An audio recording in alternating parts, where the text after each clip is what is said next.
In a crowded courtroom, a billionaire CEO suddenly stood up, pointed to a lonely 6-year-old girl about to be sent to an orphanage, and declared, "She's my daughter." The courtroom was cold in all the ways that mattered. The air carried the sterile chill of government buildings, clean but lifeless, quiet but never calm. Faded fluorescent lights hummed above, washing the room in a pale, washed-out glare that made everything look more tired than it already was.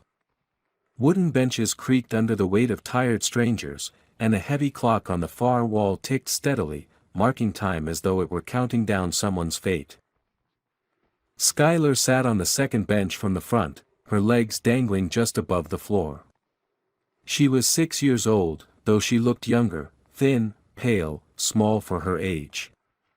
Her blonde hair was pulled into a messy ponytail that was already coming loose, and her denim jacket looked slightly too big for her frame. She wore a white t-shirt with a faded cartoon cat on it, a denim skirt with a fraying hem, and sneakers that had clearly been worn down by someone else before her. Her wide blue eyes wandered the room, not searching for anything specific, but refusing to settle anywhere for too long. She didn't cry. She hadn't cried since the day her mother didn't wake up. Not when the ambulance came, not when the strangers took her away, not even when they told her there was no one left to take her in. Next to her stood a social worker named Dana, who had done everything by the book, filed the reports, completed the assessments, filled out the placement request. She wasn't unkind, but she was exhausted, and in her tone there was a hint of detachment, the kind that comes from seeing too many children with nowhere to go and too few homes to offer. Dana was explaining to the judge, in neutral language, why Skylar needed to be placed in state custody. The group home had availability. Temporary, of course. More stable options might come later. For now, the system had done its part.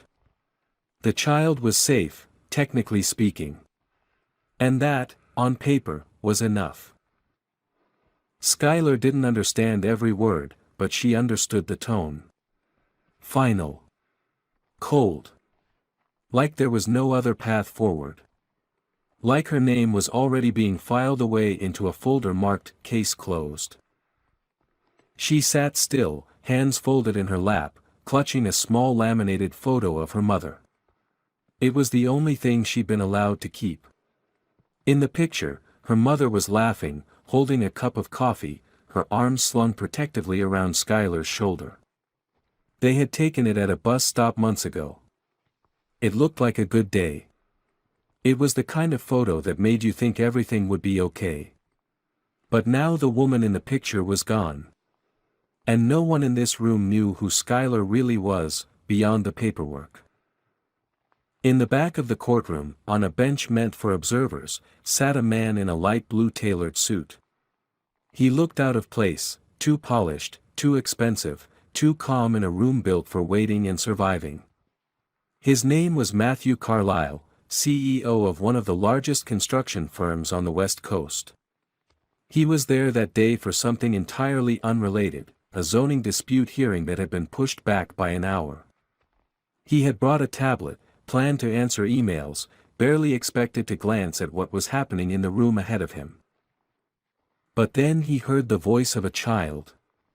Small, uncertain. And then silence. His eyes lifted, and they landed on the girl. The way she sat without squirming. The way she gripped that photo like it was the only thing keeping her anchored to the room.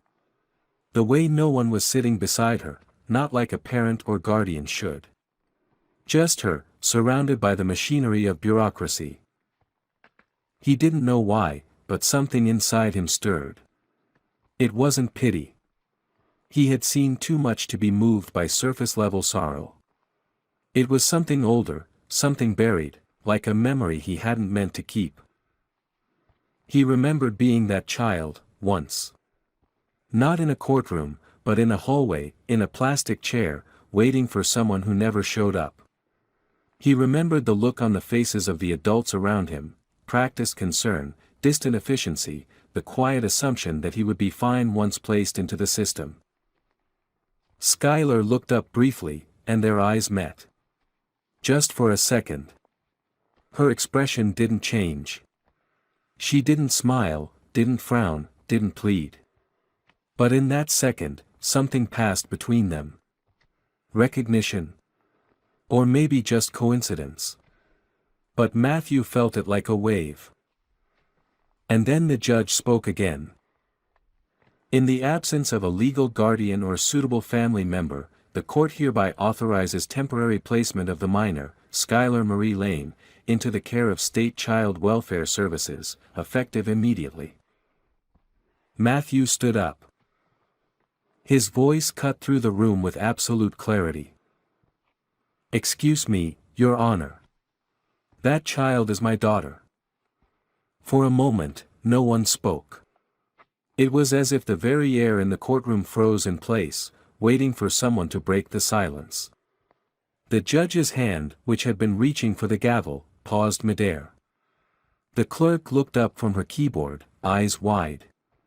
The social worker standing beside Skylar turned slowly toward the man who had just spoken. Everyone else in the courtroom, the few attorneys, bailiffs, and silent watchers in the back, stared at the man in the expensive light blue suit as if he had just thrown a wrench into a well-oiled machine. Matthew Carlyle didn't flinch under the weight of their stares. He took a calm step forward, his shoes clicking quietly against the courtroom floor. His face was composed, almost too calm, but in his chest, his heart thundered like he'd just jumped off a cliff without knowing if the parachute would open. The judge adjusted his glasses and looked over the edge of the bench at the man who had just made a legal bombshell of a statement. "Excuse me, sir," the judge said cautiously. "Would you repeat that?" Matthew nodded once. "Skylar Lane is my daughter." The judge gave a long pause. "Are you listed on her birth certificate?" "No," Matthew replied. "But her mother and I were close.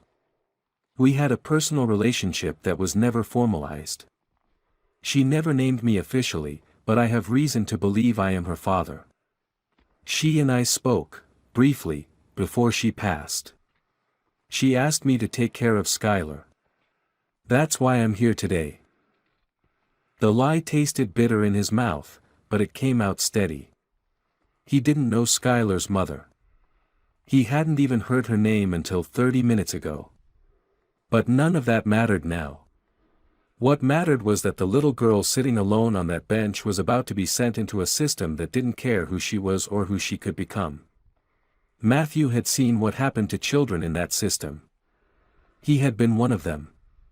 The bruises, the empty holidays, the years lost in silence, it was a darkness he had buried behind boardrooms and press releases. But he remembered. The judge leaned back in his chair. "Mr. Carlyle, I'm not familiar with you in this case. Are you represented by counsel?" "No, sir," Matthew said. "But I can have one here within the hour." The social worker, Dana, stepped forward, flustered. "Your Honor, this is highly irregular. We've done a complete background check. No such name was provided. There is no official record of Mr. Carlyle in the child's history." "I understand that," the judge said with a measured tone. Then he turned back to Matthew. "Do you have any evidence to support your claim?" Matthew hesitated for half a second, then reached into the inner pocket of his suit jacket and pulled out his phone. He opened a photo, one he had taken just now from his seat, zoomed in on Skylar holding the picture of her mother, and placed it gently on the clerk's table. "I may not be listed on a birth certificate," he said, his voice softening, "but this girl is alone. Right now. I'm offering to step forward. I have the resources, the space, the time, and the will to take care of her. If you give me a day, just a day, I'll bring every form, every test, every document you need." The judge rubbed his temples. "Mr. Carlyle, I appreciate your concern, but courts don't run on good intentions. If we allowed everyone who walked in off the street to claim a child on instinct, we'd have chaos. Skylar had been silent this entire time, her small hands gripping the laminated photo like it was her anchor. But now, her voice emerged, quiet and uncertain, yet somehow stronger than it had been all morning. "He's not lying," she said. All eyes shifted back to her. The judge looked surprised. "Skylar." She stood up from the bench. Her feet barely touched the floor. She clutched her photo and looked straight at Matthew, her eyes locked onto his face, searching again for something solid in him, and finding it. "I remember him," she said carefully. He helped my mom once, when we were cold. She told me he was good." Matthew's throat tightened. He hadn't expected her to speak. He certainly hadn't expected her to lie with him. But something had clicked for her, too. Maybe it was the same thing he'd felt earlier, a flash of knowing, even without words.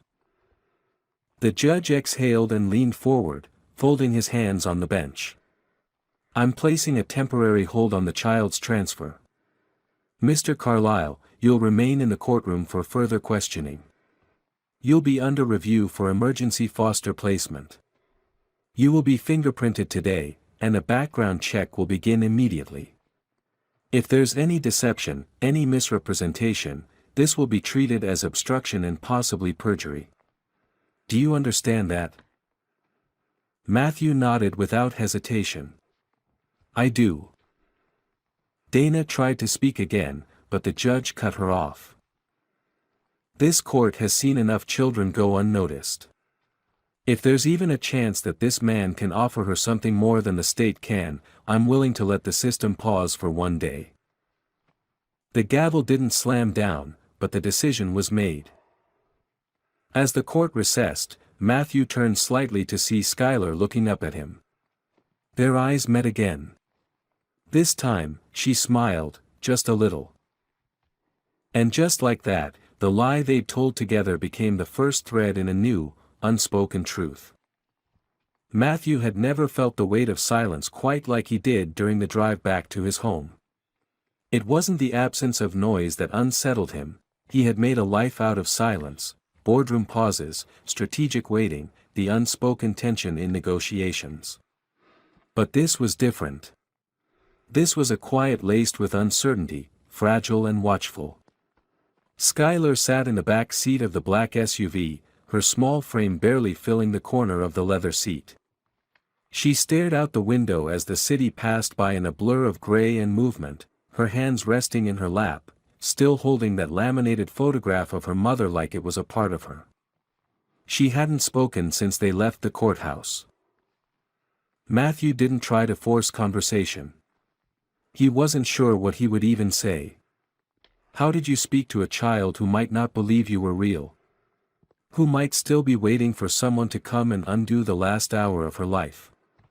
His entire world had shifted in one impulsive decision, and now the silence between them was filled with all the things they didn't know about each other.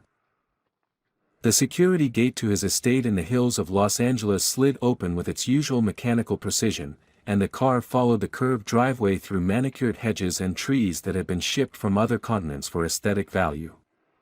The house that came into view wasn't just large, it was expansive, designed to impress but not to comfort. Glass, steel, and stone came together in sharp angles and clean lines.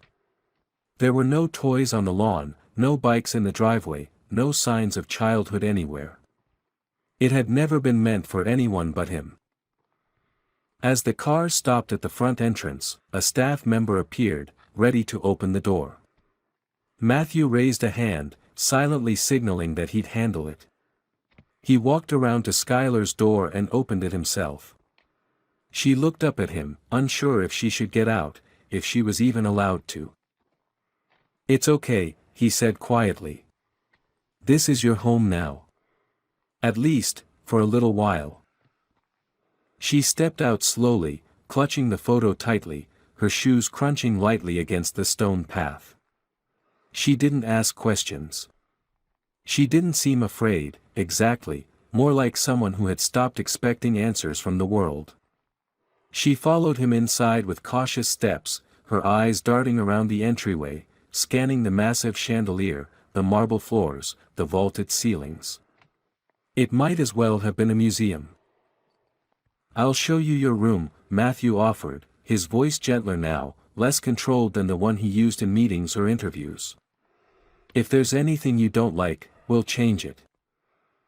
Skylar nodded, but said nothing. He led her down a quiet hallway, past artwork and polished oak doors, to a smaller room near his own, one of the few in the house with softer lighting and a view of the garden. The room had been designed as a guest suite, but it was spacious and warm compared to the rest of the house.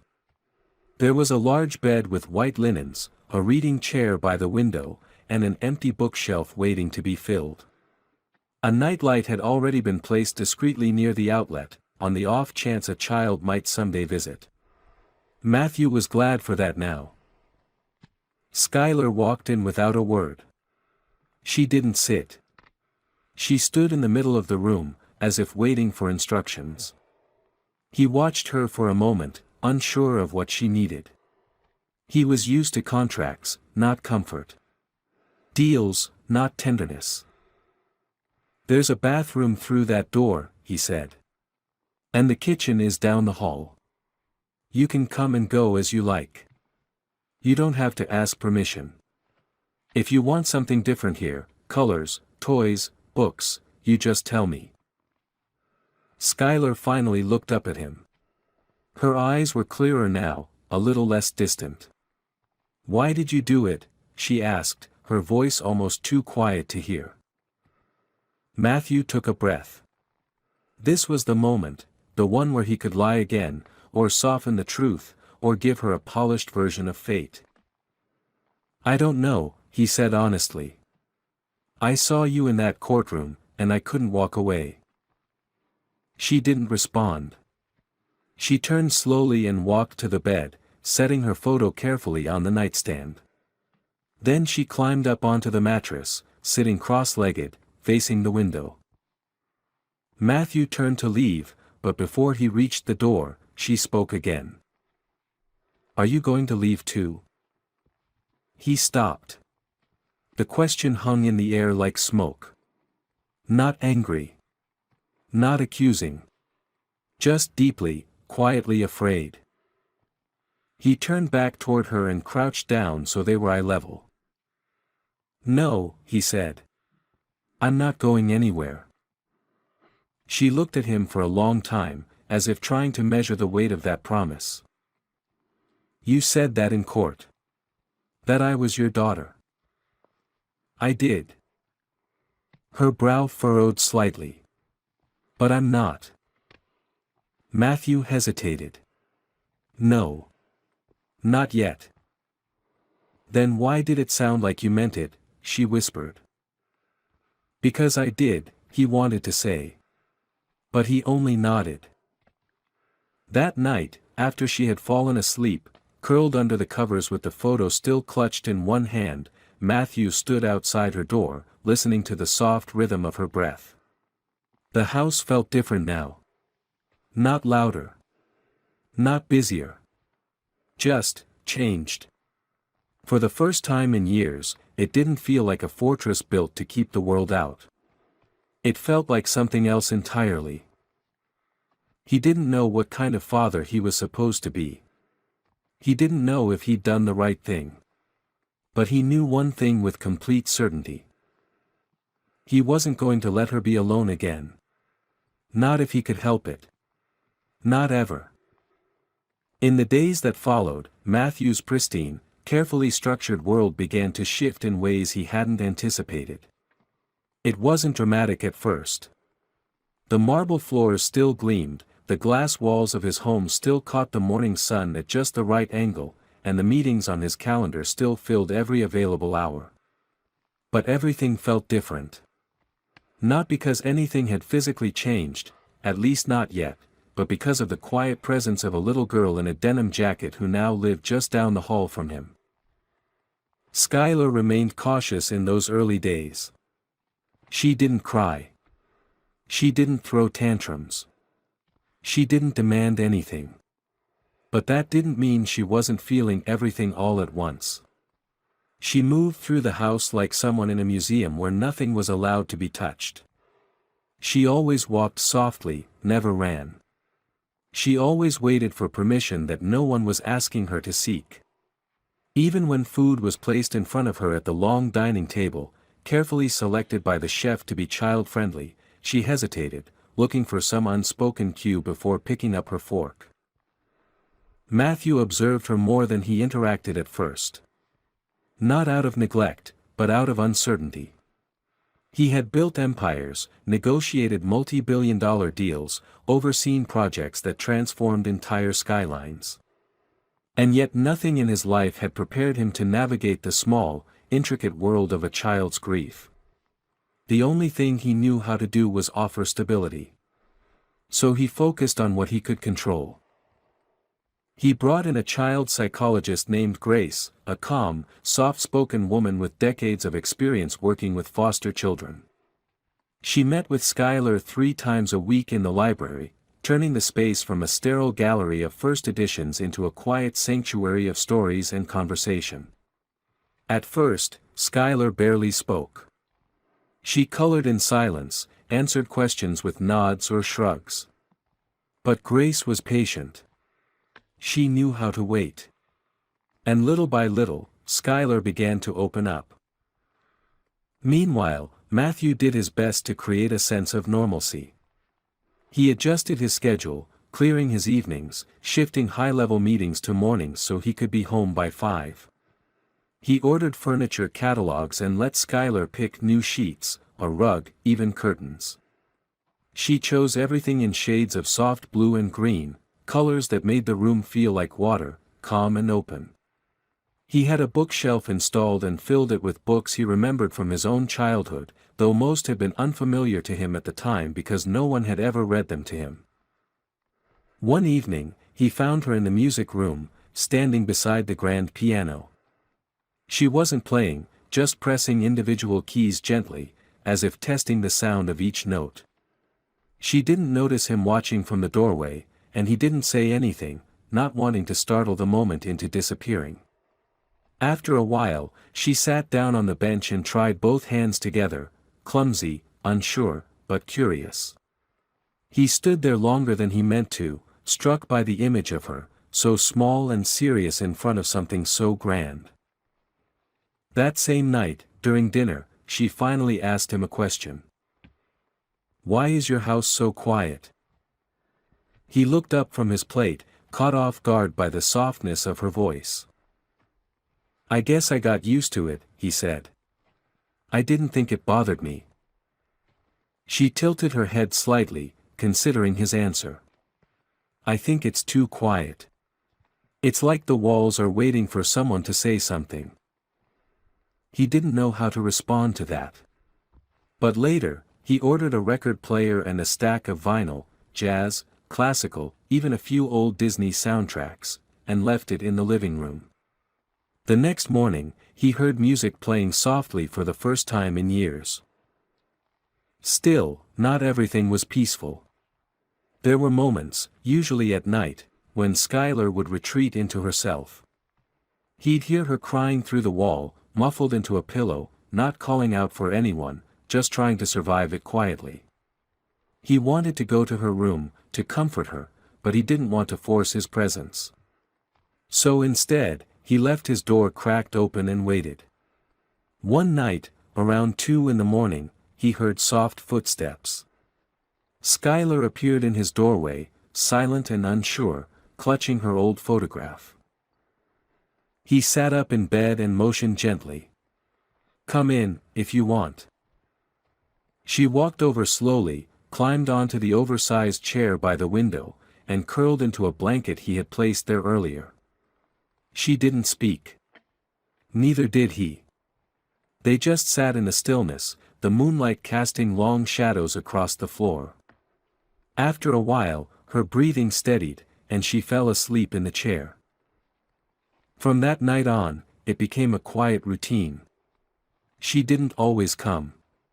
But when she did, he never sent her back. It wasn't long before the world outside began to take notice of the story. A billionaire CEO stepping in to claim a child with no legal connection. Whispers in the press. Blog headlines. Social media speculation. People questioned his motives. Some praised him. Others accused him of using the child for publicity. He didn't care. His team worked overtime to keep the noise at bay, but Matthew remained focused on only one thing: building a life she could feel safe in. Then, 2 weeks later, came the knock on the door that he'd been expecting since the court hearing. A social services officer, a legal representative, and a family court liaison arrived with documents and an agenda. Skylar's temporary placement was under official review. The court had granted him an emergency window of 30 days, but the burden of proof now rested on him. He had to show that he was fit, not financially, but emotionally. That the bond he claimed with this child was real. That his decision in the courtroom wasn't an act of impulse or guilt or performance. As they sat at his long dining table, papers spread between them, Skylar walked into the room and froze. Her eyes scanned the people, the folders, the official-looking badges. Matthew stood slowly and extended his hand toward her. "It's okay," he said. "Come sit with me." She walked over, hesitated, and then slid her hand into his. The room watched in silence. She didn't say anything. She didn't need to. Sometimes, a gesture says more than any testimony ever could. The formal review process began the next morning, and with it came a level of scrutiny Matthew had not experienced in years, not from shareholders, not from investors, not even from government regulators. The state didn't care about his net worth or his reputation in the business world. They weren't interested in his accomplishments or awards. What they wanted to know was who he was as a person. What kind of man stood behind the press releases and the polished suits? What kind of father he might become? The house filled with movement that week. Officials came and went, asking questions, inspecting the space, reviewing every file submitted by his legal team. Psychologists interviewed Skylar. Representatives from child welfare evaluated her living conditions, the routines in the home, the food in the fridge, the safety of the backyard. Every corner of Matthew's life was placed under a microscope, and he allowed it without resistance. If this was what it took to keep Skylar with him, he would give them everything. But while the professionals reviewed documents and checked boxes, the real examination was quieter, and far more personal. It was in the way Skylar started humming while brushing her teeth, a melody from a lullaby she must have heard long ago. It was in how she lingered near Matthew's office door while he worked, sitting on the hallway rug with her drawing pad, just close enough to feel like he was near, but never asking for his attention. It was in the way she began to greet the housekeeper with a shy, "good morning," or helped set the table without being asked.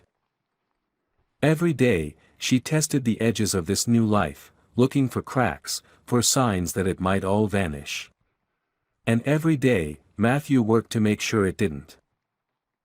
One evening, after a long meeting with a child welfare officer who questioned the authenticity of his courtroom claim, Matthew stepped out onto the back terrace where Skylar was sitting with a glass of apple juice and a book too advanced for her age. She looked up when she saw him, her expression unreadable. "Do you think they'll let me stay?" she asked.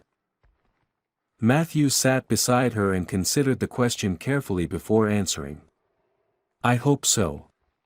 I'm doing everything I can to make sure they do." Skylar was quiet for a moment. Then she said, "I heard one of them talking. She said you lied in court." Matthew didn't look away. He had promised himself not to hide the truth from her when it mattered. "Yes," he said. "I did." Her voice was very small. "Why?" He sighed and rested his elbows on his knees. "Because I saw a little girl sitting in a courtroom, all alone. And I remembered how that felt.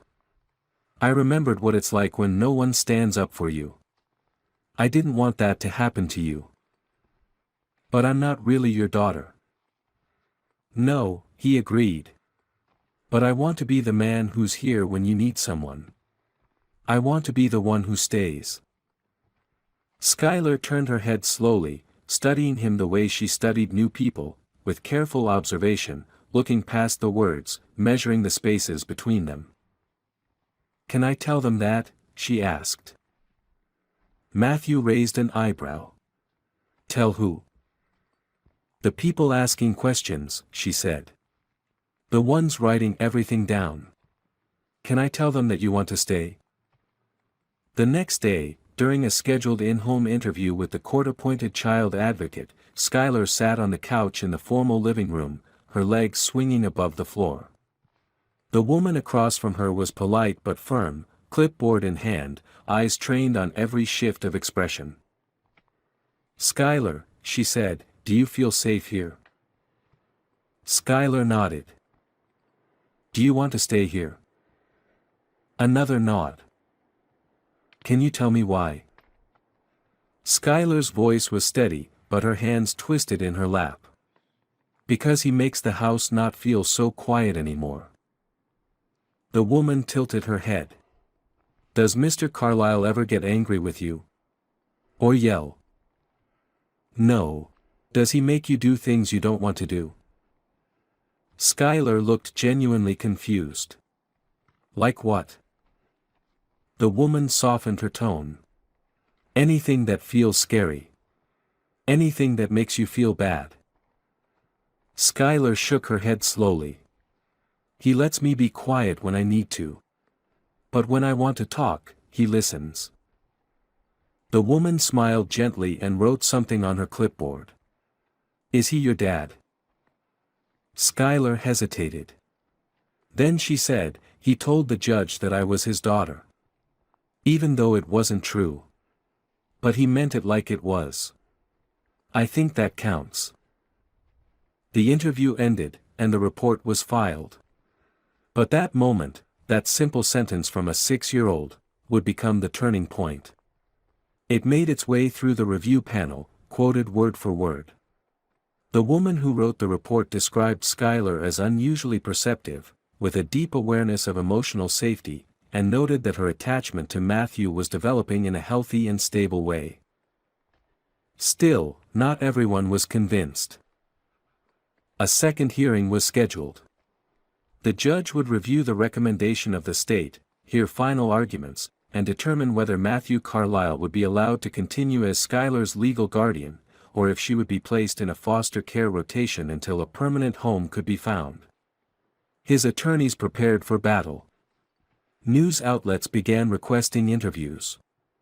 Anonymous opinion pieces circulated online, some applauding his actions, others accusing him of manipulating the legal system for personal redemption or worse, public image. Matthew ignored all of it. He had no interest in approval from strangers. He cared only about the small girl who now asked to sit beside him during dinner, who left her drawings on his desk, and who sometimes knocked on his door late at night just to say, I had a weird dream. He didn't know what would happen at the next hearing. But he knew that whatever the outcome, he had already made his choice. Skylar was not a project or a statement. She was a person. A child who deserved something better than silence and system files. And whether the law agreed or not, he had already decided what she was to him. His daughter. The morning of the second court hearing arrived cloaked in a quiet tension that seeped into every corner of Matthew's home.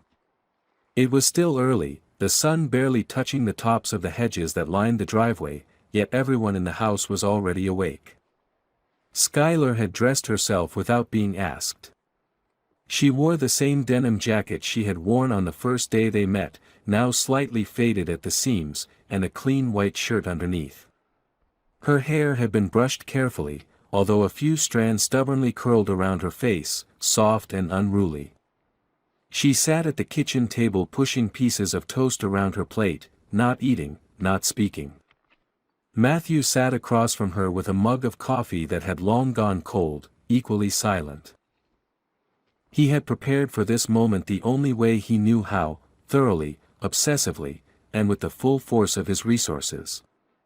His lawyers had gathered every piece of documentation, from child psychologists' evaluations to witness statements, including one surprisingly heartfelt letter from Grace, the therapist, detailing Skylar's steady progress and emotional stability since arriving at the Carlisle residence. Even members of his household staff had submitted formal statements, describing how Skylar had integrated into the home not just as a guest, but as a person who belonged there. And yet, for all of the preparation, Matthew still felt completely unarmed. The car ride to the courthouse was quiet.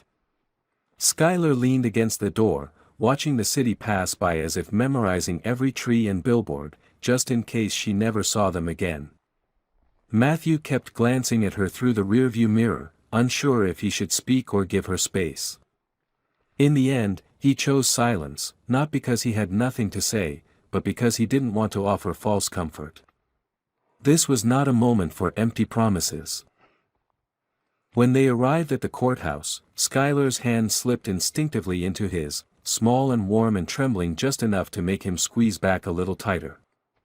They walked together past the marble columns, through the buzzing security checkpoint, and into the cold halls where decisions were made by people who knew nothing of the nights spent chasing away bad dreams or the quiet triumph of a child's first laugh in weeks.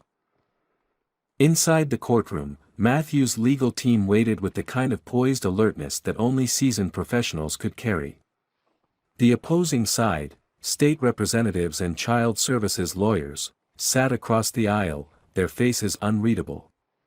The judge entered, and the room rose, then sat again in near-perfect unison.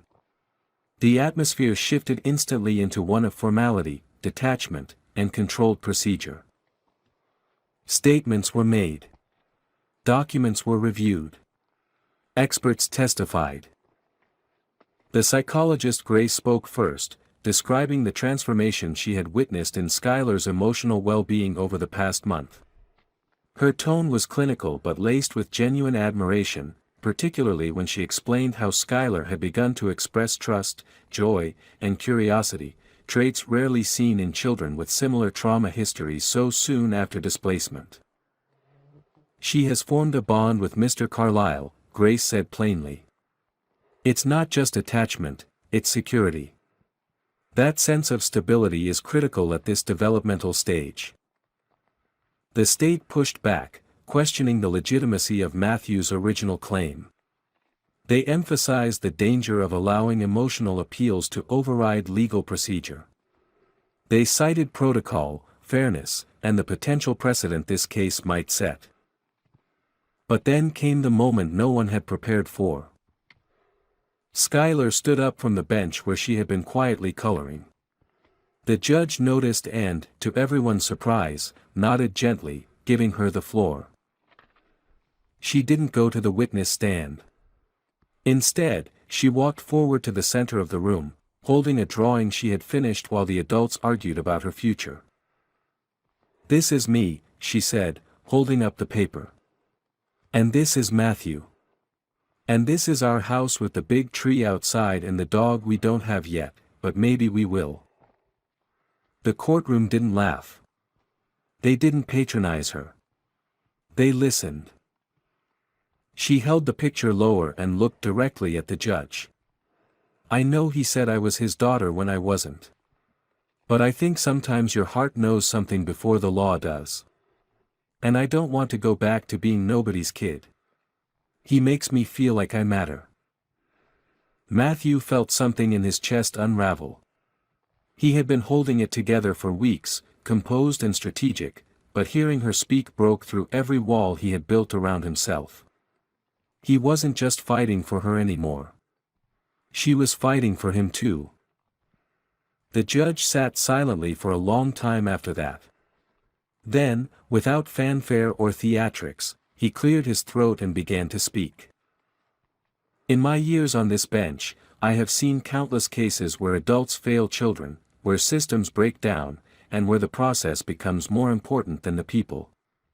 This is not one of those cases. This is a case where someone chose to intervene not because he had to, but because he saw a child who needed someone and stepped forward. The judge turned to Matthew. You may have bent the rules. But sometimes, justice and legality are not identical. I'm ruling in favor of granting you temporary full guardianship, with the understanding that a full adoption petition may follow pending final evaluations. There was no applause, no dramatic ending.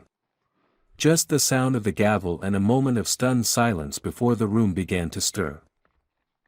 Matthew looked down to see Skylar staring up at him, her eyes wide. He crouched to her level. It's not forever yet, he whispered. But it's a start. She nodded and leaned forward to hug him, not the careful, tentative hug of a child unsure of her place, but the fierce, fast kind that made him catch his breath. He held her close, feeling, for the first time in years, that he had truly done something right. And as they left the courtroom, hand in hand, the reporters outside flashed cameras and shouted questions, but Matthew didn't hear any of it. All he heard was Skylar whisper beside him, "Can we get a dog now?" He laughed, the sound raw and real. "Yeah," he said.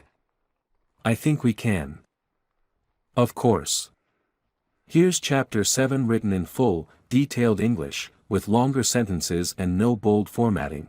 The weeks following the court's decision unfolded like the slow thaw of winter, not with sudden bursts of warmth, but with small, almost imperceptible signs that something was changing for good.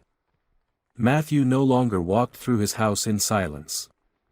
There were footsteps now, light and sometimes hurried, echoing across the marble floors. Skylar had started humming again, not always, and not loudly, but enough that he noticed it drifting through the halls in the early morning, like a signal that she was beginning to feel safe. Skylar's room transformed piece by piece. The white linens were replaced with soft blue covers covered in tiny constellations. Glow-in-the-dark stars appeared on the ceiling, and her bookshelf, once sparsely filled with hand-picked titles, overflowed with books she had chosen herself during their Saturday trips to the bookstore downtown. Her art supplies were no longer confined to a single drawer. They now occupied a wide section of the dining room table, where she often sat sketching while Matthew worked on his laptop beside her, both of them focused but aware of the other's presence in a quiet, shared rhythm that had become their own form of conversation. Matthew surprised himself with how easily he began to adjust. He learned how to braid her hair, badly at first, but well enough that she stopped giggling halfway through. He began cooking simple meals on the weekends, often burning the toast or misjudging the amount of salt, but she never complained. Instead, she offered suggestions with the kind of seriousness that made him follow them as if she were the chef and he the assistant. They planted flowers in the garden, watched movies late into the evening, and built a new morning routine that started not with email but with waffles and Skylar's sleepy stories about her dreams.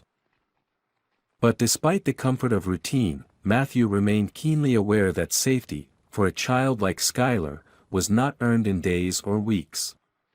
It was earned in consistency, in the spaces between promises and their fulfillment, in whether or not he showed up each time she needed him, even when she didn't ask. There were still moments when her past caught up to her, nights when she woke crying, unable to explain the shadows that followed her into sleep, or afternoons when she sat silently in the garden, staring at the fence as if waiting for someone who had once promised to return and never did. Matthew never pressed her for explanations. He simply sat beside her until she was ready to come back. The dog arrived on a Wednesday. Skylar had spent hours researching breeds on a tablet Matthew gave her, but in the end, she chose not from a chart but from her heart. They adopted a scruffy, awkward-looking golden retriever mix from a local shelter. His name was Cooper. He was older than most puppies, slightly clumsy, and with a crooked tail that wagged so enthusiastically it sometimes knocked over objects in its path. Skylar loved him instantly. Cooper followed her everywhere, sleeping by her door at night and waiting beside her chair during meals as if appointed guardian by some silent agreement. For Matthew, the dog became a kind of bridge, a presence that neither questioned nor demanded, but simply stayed. In many ways, Cooper mirrored everything Skylar had needed from the world: loyalty, gentleness, and the kind of comfort that didn't need to be earned. One evening, Matthew came home late after a rare board meeting he couldn't move. Skylar had fallen asleep on the couch, Cooper curled up beside her. Her drawing pad rested on her chest, a half-finished sketch of their house, this time with the tree, the car, Cooper, and both of them standing in front. What struck Matthew most was not the fact that she had included him, but that in the drawing, they were both smiling. He sat on the edge of the couch, gently moving the pad aside and pulling the blanket up to her chin.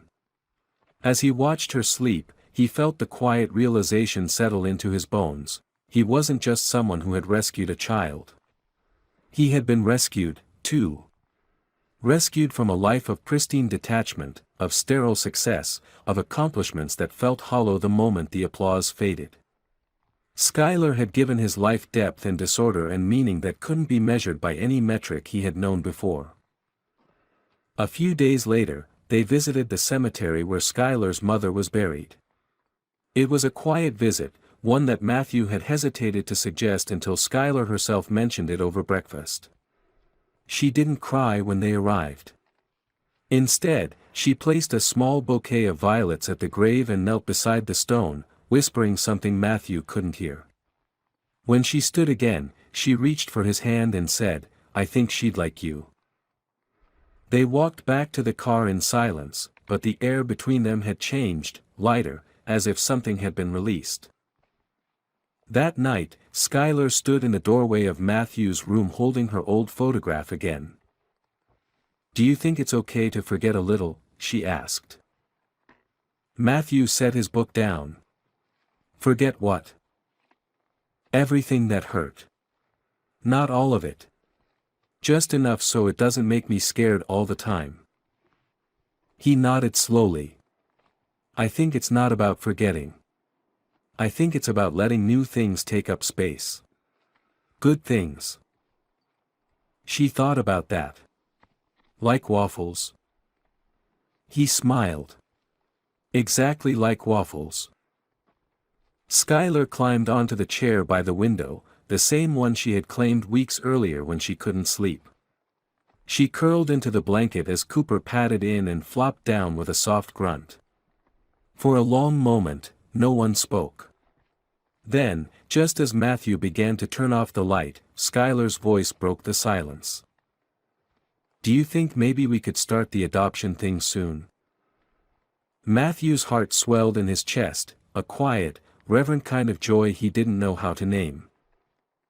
"Yes," he said softly. "We can start tomorrow." Skylar smiled, her eyes already fluttering shut. And in that still, ordinary moment, no courtrooms, no headlines, no paperwork, Matthew knew he had been given something extraordinary. He had not only been chosen. He had been trusted. And that made all the difference. The day of the final adoption hearing arrived with none of the anxiety that had once gripped Matthew's chest every time he entered a courthouse. This time, everything felt different, not easier, but steadier, more grounded. There was no whirlwind of lawyers or media waiting at the courthouse steps, no uncertainty hanging in the air like a storm. What had once been desperation wrapped in formality had become a moment of quiet celebration. And though it was still a courtroom, the atmosphere felt lighter, as if the space itself had changed in recognition of what was about to happen. Skylar was dressed in a soft blue dress she had picked out herself. It wasn't fancy, just comfortable, with tiny embroidered flowers along the sleeves and a ribbon around the waist. Her hair was tied back in a simple braid that Matthew had helped her finish that morning, and she held Cooper's leash in one hand like it was her anchor to the world. The dog, freshly groomed but still slightly scruffy, walked proudly beside her, tail swishing happily with every step. She didn't ask Matthew if he was nervous, and he didn't ask her if she was ready. They both knew the answer without speaking. The courtroom was smaller this time, more intimate. The judge was the same one who had presided over their last hearing, but his expression was softer now, as though he too recognized the shift that had taken place since their last encounter. Matthew's legal team sat quietly to the side, offering support more than defense. Skylar held on to Matthew's hand as they approached the front, and when they sat down, she looked up at him with a calm certainty that nearly undid him. The proceedings began with a formality that Matthew barely registered. The judge reviewed documents, asked a few standard questions, and then turned to Skylar with the kind of warmth one rarely saw in such a setting. "Skylar," he said gently, "do you still want Mr. Carlyle to be your father?" She nodded without hesitation. "Yes." "Can you tell me why?" She glanced at Matthew, then back at the judge. "Because he didn't have to choose me, but he did. And he stayed. Even when I was scared. Even when I was quiet. He just stayed." The judge smiled, and there was a hush in the room as he made his final statement. "Then, by the power granted to this court, I hereby finalize the adoption of Skylar Marie Thompson by Matthew Andrew Carlyle. From this day forward, you are legally father and daughter." Skylar let out a breath that sounded like relief wrapped in joy. Matthew squeezed her hand, then leaned down and whispered something only she could hear. "You've always been mine."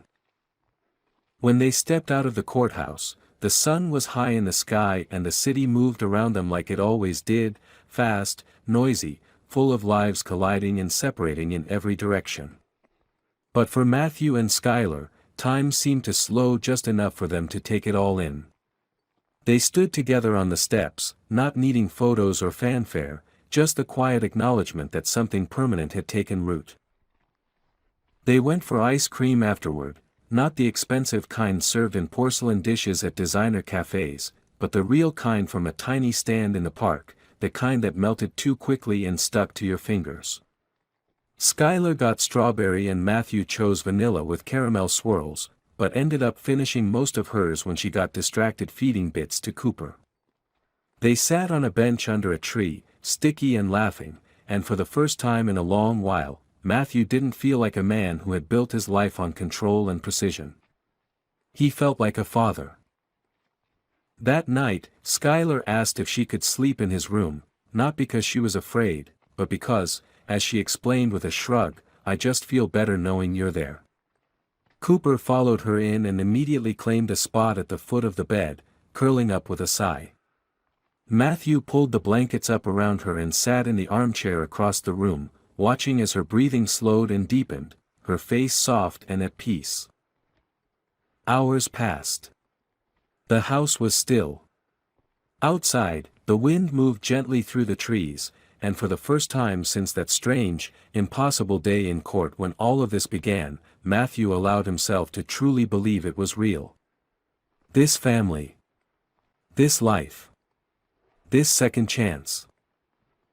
He looked over at the bookshelf where her drawing from months ago was now framed, two stick figures in front of a house, a crooked dog and a tree. Above them, in a child's careful handwriting, were the words, "My forever home." Matthew stood, walked to her bedside, and brushed a strand of hair away from her forehead. She stirred, but didn't wake.